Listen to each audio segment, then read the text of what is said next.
మీకు యాదుందా గప్పుడు దిల్సుఖ్ నగర్ లో బాంబులు పెట్టి మనుషులను చంపేసారు కదా ఆగో ఆ బట్టేవాజ్గా 5 ఉన్నారు కదా అలా గురిశిక్ష చేసింది కోర్టు ఇప్పుడు తెలుస్తున్న చాలా పానం విలువ అంటే ఏందో సరే కానీ మనం ఎట్లని చూద్దాం నయీం గాన్ని తెలుసుకున్న అసెంబ్లీ అన్ని పార్టీలకు ఇచ్చిండట దమ్కి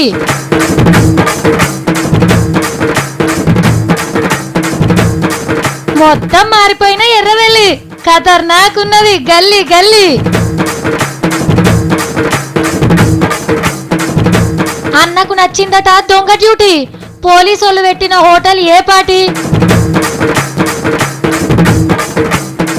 డిటెక్టివ్ సత్తి గోడలకైతే ఫొక్కలు లేవు మళ్ళీ ఏడికెళ్ళి పోతున్నాయి ఒకవేళ 2000 నోట్లకు కూడా ఫొక్కలు ఉన్నాయా ఏం లేదు గాంధీ తాత అయితే మంచిగానే నవ్వుతున్నాడు అసెంబ్లీలో ఒక పద్ధతి ఉంటదుల్లా సభల లేనోళ్ళ గురించి మాట్లాడొద్దు వాళ్ళ పేర్లు కూడా ఎక్కువ వాడద్దు ఎందుకంటే సభల లేనోళ్ళ గురించి మాట్లాడినా వాళ్ళ సభకు వచ్చి సమాధానం చెప్పలేరు కాబట్టి పెద్ద పెద్దోళ్ళు కాలం చేస్తే వాళ్ళకి నివాళించుకుంటా వాళ్ళు చేసిన సేవను లీడర్లతోనున్న సంబంధాన్ని యాద్ చేసుకుంటారు ఇట్లనే చచ్చిపోయిన ఒక మనిషి గురించి మాట్లాడుకున్నారు ఇవాళ మరి ఆయన సమాజానికి చేసిన సేవలేందో ఇప్పుడు చూద్దాం ఏదో ఒకనాడు అసెంబ్లీల పాదం మోపాలే అనేది నయీం గాని జీవిత ఆశయం వాడు నడమంత్రన్నే పోయిండు గాని వాడి ఘనమైన చరిత్రను అక్షరం అక్షరం తెలుసుకుంది అసెంబ్లీ 21 కార్లు 26 మోటార్ సైకిళ్లు 2,95,09,080 రూపాయల నగదును స్వాధీనం చేసుకున్నారు.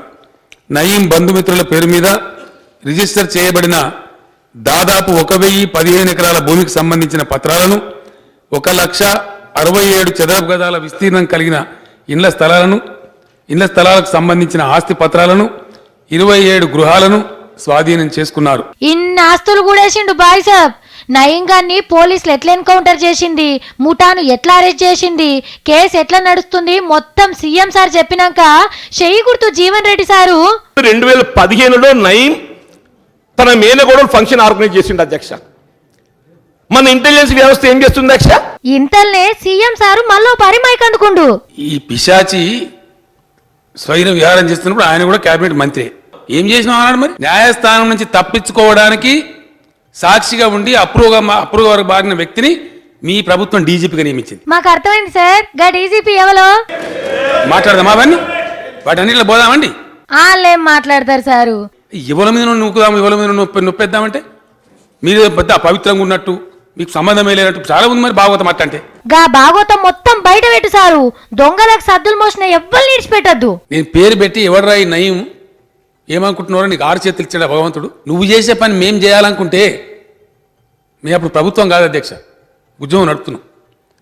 నువ్వు చేసే పనే మేం చెయ్యాలనుకుంటే సీరి సింతగర్థం మీద బిడ్డ నువ్వు నశమైపోతావు. బహిరంగ సభలో చెప్పేసిన అధ్యక్ష. పవర్లకు రాగానే నిజంగానే షీర్ చింతగట్టినావు సారు. ఏ పార్టీ వారైనా సరే, ఏ హోదాలైనా సరే 100% వాళ్ళని శిక్షిస్తాను తప్ప వదిలిపెట్టే ప్రశ్నే లేదు.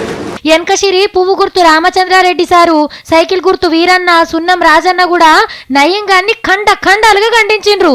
చూడాలే మరి అసెంబ్లీలో సీఎం సార్ మాట్లాడినాక కేసు ఇంకెంత స్పీడ్ ఉరుకుతుందో. పోయినేడు డిసెంబర్ 23వ తారీఖు నాడు ఏం జరిగిందో యాదుకుందా? అరే అప్పుడే మర్చిపోయినరా, 5 రోజులు 1000 మంది అయ్యవార్లు. ఎర్రవెల్లిలా సీఎం సార్ యాగం చేసిండు. అప్పుడే ఏడాది అయిపోయిందా అని అనిపిస్తుంది కదా. యాగం వల్లనే ఆనలు పడ్డాయని కారు గుర్తోలు చెప్తుంటారు. యాగం చేసినాకనే సీఎం సార్ అనుకున్న పనులు అనుకున్నట్టు జరుగుతున్నాయని అంటుంటారు లీడర్లు. ఎర్రవెల్లిలా యాగం జరిగిన సరిగ్గా ఏడాదికి ఇంకో మహా కార్యం జరగబోతుంది. అదేంటో చూడరు మరి.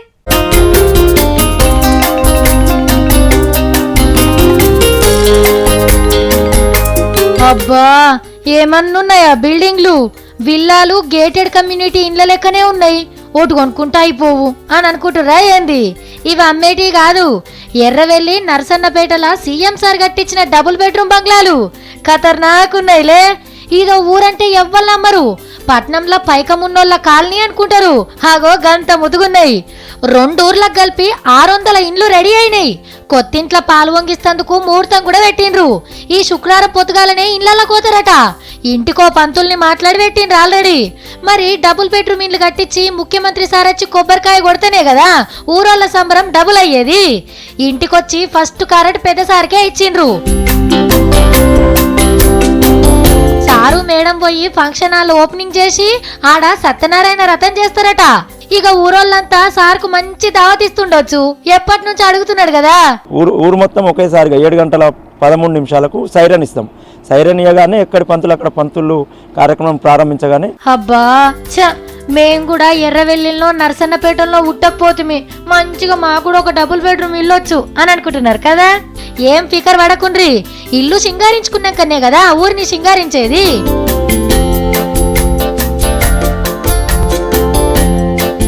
మీకు అష్టలక్ష్ములు తెలుసు కదా, ఆదిలక్ష్మి, ధైర్యలక్ష్మి, ధాన్యలక్ష్మి, గజలక్ష్మి, సంతానలక్ష్మి, విజయలక్ష్మి, విద్యాలక్ష్మి, ధనలక్ష్మి, ఇట్లా ఎవరికి ఏ లక్ష్మితో పని ఉంటే ఆ లక్ష్మీ దేవతకు పూజలు చేసి పిలుస్తారు. ప్రతొక్కరికి ఏదో ఒక లక్ష్మితోనైతే పని ఉండేది. అయితే గీ ఊరోళ్ళకి మాత్రం ఒక లక్ష్మిని వెళ్ళిపోమని చెయ్యని ప్రయత్నమే లేదు. ఆఖరికి గీ పని కూడా చేసిండ్రు. ఇదెక్కడి కథరో, షాటలు జాడకట్టలు పట్టుకొని ఎగురుతుండ్రు. చిన్నోడు పెద్దోడు ముసలి ముత్క అందరు చిత్రంగా తయారైండ్రు. ఈయన చెప్పుల దండ మెడలేసుకుండు. అర్రరే ఏం ఎగురుతాండ్రా నాయన.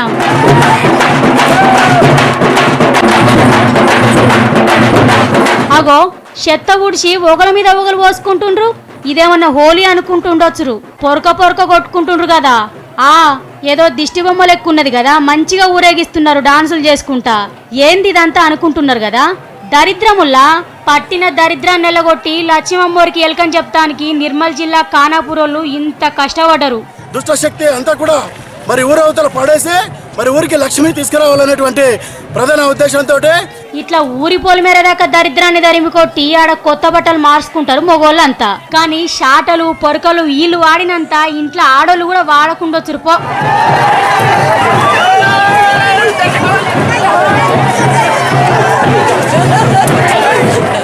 నాకు ఇప్పటికి కూడా యాదుకుందబ్బా.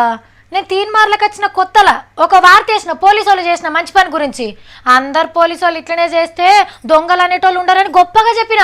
మరి వాళ్ళు ఒక దొంగకు చేసిన సాయం అంత గొప్పగా అనిపించింది. కానీ ఇప్పుడు చూడు ఏం జరిగిందో. కుక్కతో ఒక చక్కగా చేసుడు, దొంగని బుద్ధి మంచిగా చేసుడు ఎవరితో నన్ను అవుతుందా? గీ అన్న కూడా గంతే. పేరు వంశీధర్ రెడ్డి, మారిపోయిన మాజీ దొంగోడు అంట అని పోలీసు వాళ్ళు నెత్తికి ఇన్ని పైసలు జమ చేసుకొని ఎల్బీ నగర్లో షాయి దుకాణం పెట్టి ఇచ్చిండ్రు గఫట్లా. కానీ లష్కల రూపాయలు చూసినోనికి చిల్లర పైసలు కంటికి ఆంతయా? సుత్తెలు ఈ స్కూల్ డ్రైవర్లతోని తాళాలు వలగొట్టేతోని చీఫ్గా షాయలు గలుపుడేంది అంటాను అనుకున్నట్టున్నాడు. పండుకున్న దొంగోడు మళ్ళా నిద్రలకెళ్ళి వేసిండు. చాలా సిట్టుగా దొంగ డ్యూటీ చేసిండు. ఈ బంగారం అంతా ఇండ్లలో దోసుకొచ్చిందే. 40 తులాల మీదనే ఉంటదంట. అయ్యో పాపం అంటే 6 నెలల శాపం పెట్టినట్టు బతుకుతాడని తను సాయం చేస్తే గీ తీల్రా పోలీసు వాళ్ళ రుణం తీర్చుకున్నాడు. ఏం బుద్ధులరా నాయన, మళ్ళా ఇంకో దొంగోనికి సాయం చేయకుండా చేస్తేవి. ఇప్పుడు ఎలుక జొరేటంత ఫొక్క కూడా లేదు, ఎరికెళ్ళి పోతున్నాయి అబ్బా. పాటకుల కాదు, ఈ గోడల చూస్తా. ఈడెవర్రో ఏమో గోడలేంబడి ఎంకలాడుతున్నాడు. బ్యాండ్ సత్తి బ్యాండ్ భూతార్థం పెట్టి చూసినా కూడా ఏరగా అనిపిస్తలేవు. ఎలుక జొరేటంత ఫొక్క కూడా లేదు, ఎరికెళ్ళి పోతున్నాయేమో తెలుస్తలేరు. చూసిన మొత్తము బండా నీ నెత్తి మీద బండనా? ఏం దేవులాడుతున్నావురా? అక్క నీ ముఖం అయితే ఇత్తడి బిందె లెక్క ఇంత లడ్డుగున్నది. ఏమైంది నీకు? ఆగమాగం తిరిగి ఆగమాగం చేస్తున్నావేంటి? ఆ టోపేంది, గ్లౌజులు, అద్దాలు, భూతద్దం ఏం పరీక్ష చేస్తున్నావు ఇప్పుడు నువ్వు? ఓ బిత్తిరక్క ఇన్వెస్టిగేషన్ చేస్తున్నా. కనబడతలేదా? డిశ్చార్జింగ్ చేయకు. లోట్లు ఎట్లా వెళ్ళిపోతున్నాయి, రెక్కల్లో చెగిరిపోతున్నాయి ఏమన్నా? ఒరేయ్ అట్లా పదాలను ముక్కలు చేయకరా. ఇన్వెస్టిగేషన్ అంటారు. అయినా ఆడేముందిరా చేయనీకి? ఎక్కడ పోతున్నాయి పైసలన్నీ? మంది బాగానే ఉన్నారు. గేట్లకెళ్ళి కూడా దుంకిపోతున్నాయి ఆ పైసలు. నోట్లు దుంకుడేంది? ఏం కథ ముంగడ వేసుకున్నావు ఇవాళ నువ్వు?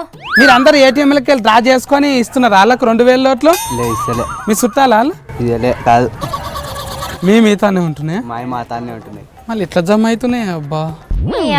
లైన్లో నిలబడ్డోళ్ళకే దొరుకుడు కష్టం ఉన్నదంటే వెనక నిలబడ్డోళ్ళు వెనకకే మారిపోతున్నారు. ఇంకేడ దొరుకుతారా? 2000 నోట్లన్నీ ఒకరి దగ్గరికే పోతున్నాయి. ఎట్లా పోతున్నాయి ఏమో. బ్యాంకు కూడా త్వరలు పడ్డాయా? బ్యాంకులకు రంధ్రాలు పడుడేందిరా నీ బిత్తిరి మొక్కపడి ఎక్కడికించో. 2000 రూపాయల నోట్లు ఎన్నిసార్లు తీసినావు నువ్వు బ్యాంకులకి వెళ్ళి? నీ తాను ఇప్పుడు ఎన్ని ఉన్నాయి చెప్పు. నీ అవ్వ నేను ఎన్ని మాటలు తీసుకున్నారా? లావంటో 2 సార్లు తీసుకున్నావచ్చు గంతే. అయినా పబ్లిక్ ఎవరికి దొరుకుతున్నాయనరా? మరి కతిమ నోట్లన్నీ ఏడికి పోతున్నాయి? నాకు తెలవాలి నాకు తెలవాలి నీకు కూడా తెలవాలి నీకు కూడా తెలవాలి నీకు తెలవాలి నీ వకీల్ లెక్క నువ్వు నీ ఓవర్ యాక్షన్ చేస్తున్నావు కానీ ఏం లేదు ఇడ. గోడలకైతే ఫొక్కలు లేవు మళ్ళీ ఏడికెళ్ళి పోతున్నాయి ఒకవేళ 2000 నోట్లకు కూడా ఫొక్కలు ఉన్నాయా చూద్దాము ఏం లేదు గాంధీ తాత అయితే మంచిగానే నవ్వుతున్నాడు కొంతమందికే సుట్టమైండు గాంధీ తాత సత్తి నోట్లలో ఏముంటదిరా అసలు నువ్వు దేనికోసం దేవులాడుతున్నావు అది చెప్పు నీకు పుణ్యం ఉంటదిరా నాయన. ఓ బిత్తిరాక 2000 రూపాయల నోట్లు లస్కలు ఒక్కరింటికే పోతున్నాయి ఎట్లా పోతున్నాయి అంటాను ఎంకులాడుతున్నా నీకేమో డెలివరీ. అయ్యో సత్తి ఏటీఎంలకి బ్యాంకులకు రాకముందే అట్నుంచి అటే మత్మరిస్తున్నారా నువ్వు గాడలు ఎంకులాడితే ఏం దొరుకుతుంది ఏం దొరకది. అదే అంటున్నా బెంకుల దాకా రానియకుంటే ఎవరు దాచుకుంటుండ్రు అదే నా ఇన్వెస్టిగేషన్ తెలిసిపోతుంది ఇవాళ. బువ్వ తింటుండ్రు మేనేజర్ కోడి చికెన్ తెచ్చుకున్నట్టున్నారు. శేఖర్ రెడ్డి సార్ ఇంటికి ఏకంగా ప్రింటింగ్ కార్డ్ నుంచి కంటైనర్లు పోయినాయట. అదే అక్క బెంకులకు ఏటీఎంలకు ఫొక్కలు వాడి లోట్లకు లెక్కలు వచ్చి అవే ఎగిరిపోయి వాళ్ళ ఇంట్లో పడుతున్నాయా అదే చేస్తుంది ఇప్పుడు. అయ్యో పిససత్తి చెస్టులను ఉంటాయిరా అందులోకి అటు నుంచి అటు కొత్త నోట్లన్నీ మాయమైతున్నాయి.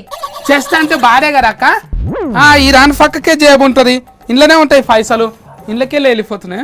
చెస్టులు అంటే ఒక బ్యాంకు బ్రాంచ్లన్నిటికి కలిపి పైసలు ఆడికేస్తాయిరా ఆ నుంచి బ్యాంకులోకి పోతారు ఆనే జమ చేస్తారు. ఆ నుంచి ఎవరెత్తుకపోతుండ్రో గుర్తు పడతాక అలా దోలుకొస్తా ఏటీఎంల కాడ ఎర్ర టెండర్ ఇలా పడతారు చూడు ఆ లైన్ల కాడ వీళ్ళని దోలుకొచ్చి ఇలా పెడతా వాళ్ళే ఫచ్ ఫుల్స్ విసుకుతారు వీళ్ళను చక్కగా అవుతారు అప్పుడు. అయ్యో అదో పెద్ద రహస్యం తమ్మి నీకు నాకు తెలియదు ఎట్లా దొరకబెడతావు. తెలియనంత సేపు రాశాంగా ఉంటదక్క దొరకబట్టినాకో అప్పుడు బట్టబాయిలు అవుతారు బట్టబాజీ గల పని అవుతారు అకౌంట్లు అయ్యి. కానీ ఆ రహస్యం బ్యాంక్ అకౌంట్లు ఉన్న వాళ్ళకి తెలుస్తుందా ఏంది బ్యాంకులు నడిపించే వాళ్ళకే తెలుస్తుందిరా. ఎస్ ఆ బ్యాంక్ వాళ్ళనే పట్టుకుంటా పొద్దుమిగట్ కాల 3 సార్కు పట్టిస్తా నాకు ₹1 ఫైజ్ ఇస్తాడు. కొత్త నోట్లు అన్ని మాయమైతున్నాయంటే ఇగో మా తమ్మునసుంటి బిత్తిరోళ్ళు గిట్లనే అనుకుంటారు వాళ్ళని దొరకబట్టుండి సార్లు ముందుగాల. మేనేజర్ చూసిండు. అమ్మో నేను చిన్న ఉన్నప్పుడు ఊర్లో కూరగాయలు కొనుక్కునే అవసరమే లేకుండే బాయి కన్నే ఇంత టమాటానో చిక్కుడుగాయ దోస దొండ బెండ చెట్లు వేస్తే ఇంట్లో మందం అయ్యేటి ఎక్కువగా వస్తే వచ్చిన చుట్టాలకు ఇంటి పక్కలకు కూడా పోస్టోళ్ళం తీరొక్క కూరగాయలతో నిందుము. ఇప్పుడు ఆ పరిస్థితి ఉన్నదా పాత కొనుగోనాల్సిందే. ఈ పట్నంలోనైతే నెరి ఎక్కడెక్కడో వండించినవి తీసుకొచ్చి అమ్మితే మనం తింటున్నాం. మీరు తింటున్న కూరగాయలు ఏడ వండినాయో తెలుసునా ఇంకేడ వండుతాయి ఊర్ల పొంట వండిస్తారు ఈడికొచ్చి అమ్ముతారు అని అనుకుంటారు కదా కానీ కాదు. బెంగళూరులో బెండకాయలు ఒరిస్సాలో వంకాయలు బీహార్ బీరకాయలు మహారాష్ట్ర ఆలుగడ్డ మధ్యప్రదేశ్ మిర్చి పంజాబ్ క్యాబేజీ ఇట్లా పొరిగింటి పుల్ల కూరలు తింటున్నాం. బయటి రాష్ట్రాలకెళ్ళి కూరగాయల లోట్లు దిగుతున్నాయి పట్నంలా. మరి ఆడికెళ్ళి ఒట్టిగానే రావు కదా తోవ ఖర్చులు కిరాయిలు బోకరిగాల కమిషన్లు అన్నీ కలిపితే ₹5 మాల్ ₹10 అవుతుంది. అంటే ఇంత కరువులో కూడా మనం బయటి రాష్ట్రం రైతులనే బతికిస్తున్నాం అన్నట్టు. అవునా మరి మనోళ్ళు వండించిందంత ఏమైతుంది అని మీకు డౌట్ రావచ్చు. మనోళ్ళు సరిపోను వండిస్తే బయటి మాల్ ఎందుకు దిగుతుంది. కూరగాయ పంటలకు అక్కడిచ్చినంత సబ్సిడీ లోన్లు మన తెలుగు రాష్ట్రాలలో ఇస్తలేరట. వెనకకెళ్ళి ఎగేస్టోళ్ళు ఉంటేనే కదా ఇంకో అడుగు ముంగటికి పడేది.